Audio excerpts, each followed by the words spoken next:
questions.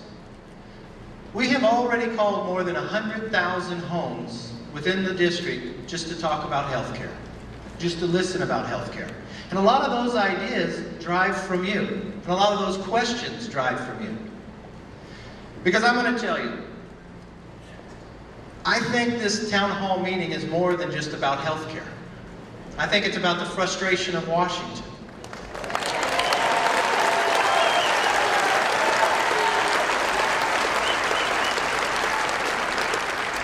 How many bills have been passed where members don't even read them? The public doesn't even have the opportunity for transparency.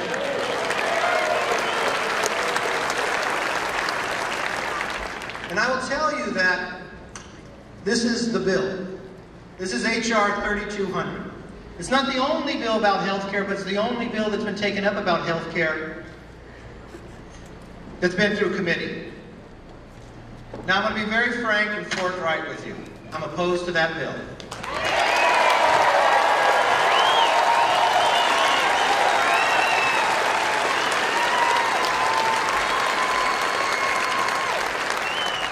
I'm opposed to that bill because I'm not opposed to health care reform. I'm one who believes we have to have it.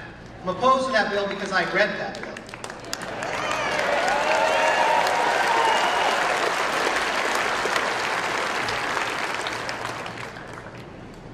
I read that bill and it doesn't solve our problem. Now, there's some things I agree and disagree with the President. I agree with the President in his comment that says we have to solve health care. Many of you in the room may have health care, some may not. Some have health care, but the cost continues to rise. It's going to come a point that you might not be able to afford it. There's people in the room that may have a condition where an insurance company won't allow it. We have to solve these problems. We can solve these problems. We can come together in a bipartisan manner to make it happen. But I want to tell you some of the ideas and some of the concerns I have. Whatever we talk about tonight, I know it'll be around health care. But I want to keep one thing in mind. The biggest challenge that the United States actually faces is the amount of debt that this government is accumulating.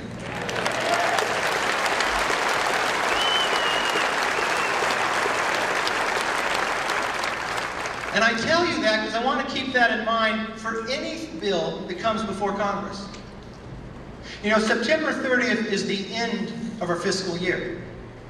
The numbers just came out. You get one number from the White House and one number from somewhere else. And do you know the amount of debt just this year we have overspent? $1.6 trillion. Just this year. The highest deficit we ever had before for a year was $500 billion. You know, Einstein said there's only one miracle in this world, the time value of money. My wife Judy and I try to always explain that to our children. That if they put money away early and at compounding interest, it doubles, it accumulates. That maybe they become wealthy because they're never going to get inheritance from us. We don't have much. But what's happening in America is we're taking Einstein's theory, but we're doing it in the wrong manner. We're compounding the debt and it's accumulating. In shortly 3 to 4 years, do you know just the interest on the debt will become $1 billion a day?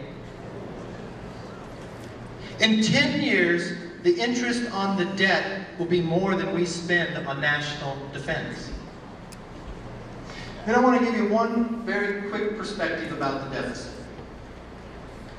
In the 44 administrations that America has been around, we've had 44 different administrations. If you take the amount of debt from the very first president to the 43rd, from George Washington to George Bush, I want you to envision everything that America accomplished. From the creation of the country, from our wars with England, World War I, Depression, World War II, Vietnam, Korea, the investment we made in water structures, the investment we made in the highway system, the investment we made in education, Katrina, Afghanistan, and you accumulate all that debt and combine it together, it will equal the amount of debt this new administration is going to do in the next 10 years. You are doubling it. And what happens when that goes to fruition? your options become limited. Your options become limited. So let me touch on a few ideas of why I'm opposed to 3,200. I don't say it because I'm standing up here as a Republican. I say it because I stand up here as an American that represents you.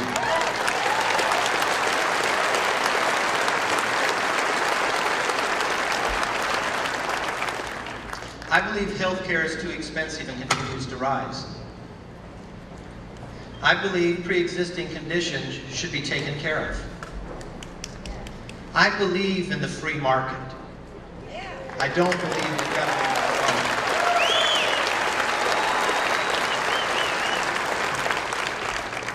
The new bill, and I don't know if our graph, can you put up the graph of the diagram of the new bill? It creates 53 different government agencies. I believe the more we take you away from your doctor, the worse we are. The more that we put bureaucracy, we should empower the individual. Now, I sit here and I tell you, how are you going to pay for it? I'm going to raise taxes. The idea that somebody says if you have health care today, you can keep it. That's not true if you read the bill. Just go to page 16. It'll tell you right then. If you have private health insurance, you can no longer even write it. It has to be pre-approved by an exchange. If you want to keep what you have, you keep that, but you can never modify it. So I want to give you some examples of what I believe can solve the health care problem. First thing I would do is to have an honest discussion. If you want to lower the cost, you have to go after the highest cost driver. What's the number one thing that raises cost in health care? If you don't have tort reform or malpractice reform, you can't.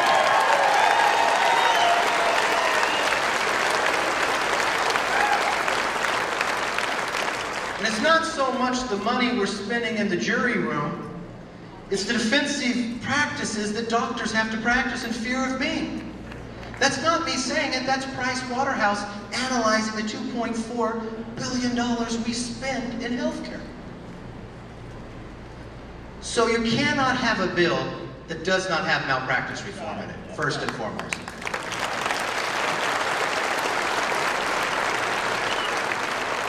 I will tell you, I have a problem with insurance companies. The reason we have insurance is to protect ourselves in a time of need. An insurance company should manage risk, not eliminate it. And too many times now, you get in a car accident, they take you away. They're not going to make profit on everybody. They shouldn't. They should manage the risk and expand the pool. We should take care of those who are uninsured, but those that truly. In your packet, you will read that the number goes somewhere between 46 and 48 million people are uninsured.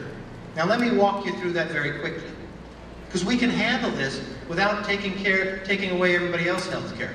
The largest group that is uninsured happens to be between the ages of 18 and 34.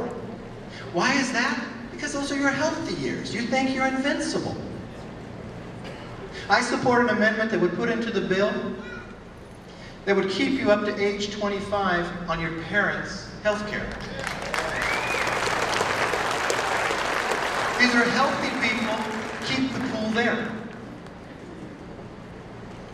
I would tell you, if you look further on the uninsured, there's 11 million people who already qualify for Medicaid or SCHIP.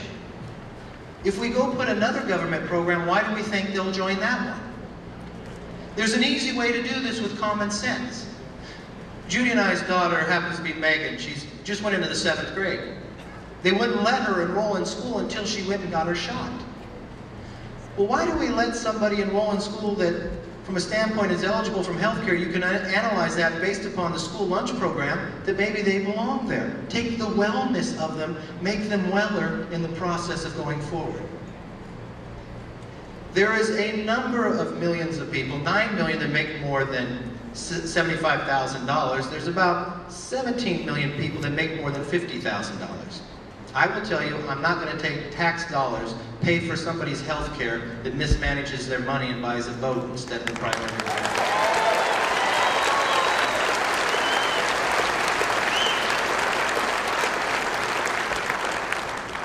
Pre-existing conditions.